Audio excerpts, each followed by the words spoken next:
अस्सलामु अलैकुम वरहमतुल्लाहि वबरकातुहू। उम्मीद करती हूँ आप जहाँ होंगे खैरियत से होंगे और मेरी दुआ है कि अल्लाह हमेशा आपको अपनी रहमत और बरकतों के साए तले रखे, आमीन।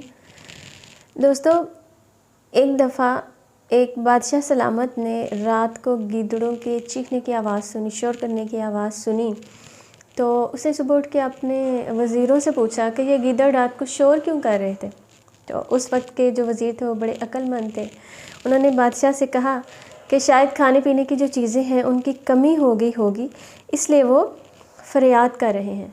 तो बादशाह ने ऑर्डर दिया कि उनकी खुराक का बंदोबस्त किया जाए। चुनांचे अगले दिन जो वज़ीर था उसने बादशाह के हुक्म के मुताबिक खाने पीने की चीज़ें वहाँ से लीं और कुछ अपने दोस्तों को, कुछ अपने रिश्तेदारों को और कुछ अपने घर वालों को तकसीम कर दी। अगली रात को फिर वही आवाज़ें आनी शुरू हो गई। तो बादशाह ने वज़ीर को बुलाया और उससे पूछा कि क्या तुमने कल इनके खाने पीने के लिए चीज़ें नहीं भेजी। तो बादशाह ने कहा कि जनाब मैंने भेजी थी। तो उसने कहा कि ये अब क्यों शोर कर रहे हैं। तो वज़ीर ने कहा कि शायद सर्दी है और सर्दी की वजह से ये जो है शोर कर रहे हैं। तो बादशाह ने फिर हुक्म दिया कि इनके लिए, यानी ये जो आवाज़ें आ रही हैं गीदड़ों की, इनकी आवाज़ों को बंद करवाने के लिए ऐसा किया जाए कि इनके लिए गर्म बिस्तरों का इंतज़ाम किया जाए।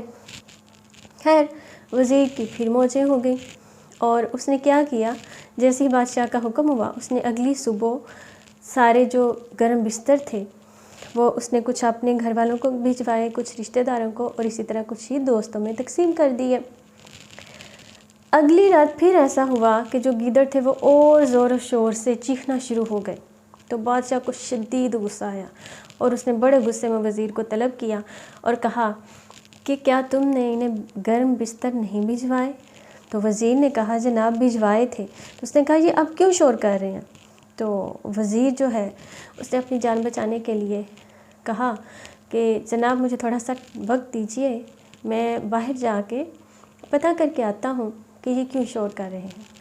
खैर वो थोड़ी देर के लिए बाहर गया और मुस्कुराते हुए वापस आया और कहा जनाब परेशानी की कोई बात नहीं है, ये असल में आपका शुक्रिया अदा कर रहे हैं कि आपने उनके लिए गर्म बिस्तर और खाने की चीज़ों का इंतज़ाम किया है। तो इसलिए ये जो शोर है ये शिकायत नहीं कर रहे बल्कि ये आपका शुक्रिया अदा कर रहे हैं और वो कह रहे हैं कि हम ऐसे ही रोज़ रात को बादशाह का शुक्रिया अदा करते रहेंगे। बादशाह ये सुन के बहुत खुश हुआ और वज़ीर को इनाम से भी नवाजा। तो दोस्तों, यही हाल हमारे मुल्क का भी है। मुलाज़मीन और आवाम महंगाई से परेशान हैं, मगर यहाँ सब रिपोर्ट जो है वो बादशाह को ओके की दी जाती है कि okay okay everything is okay, everything is okay.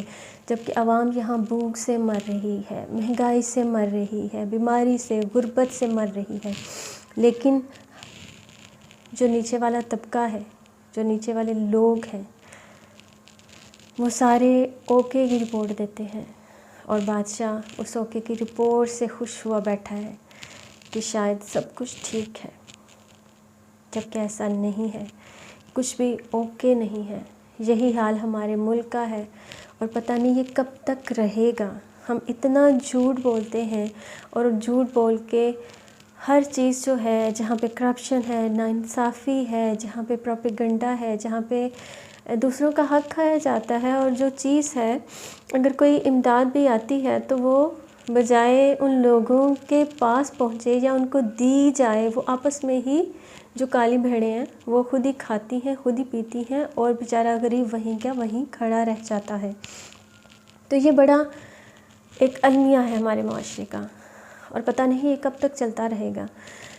आपसे ये कहना है कि अगर आप कहीं भी हैं, किसी भी जगह पे हैं, किसी कोई बड़ा ओहदा है आपको और आप किसी की बुराई कर सकते हैं तो आप ज़रूर कीजिए, लेकिन बादशाह के वज़ीरों की तरह मत बनिए कि जो इंसाफ से काम नहीं लेते और सब ओके की रिपोर्ट देते हैं जबकि सब कुछ ओके नहीं होता।